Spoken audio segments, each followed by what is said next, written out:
everyone, Alex Kennedy here with REV Car Wash, and this week we're going to make sure that you're smelling nice and neat, just like the interior of your car. So this week we're going to be using their safe fragrance, and she's waiting. Let's get started.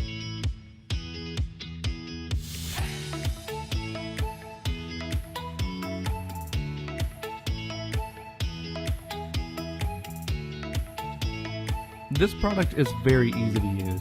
Just spray it everywhere. You want to focus on the most used areas of your vehicle, such as the seats and the floorboard. Make sure to spray under the carpet if you can.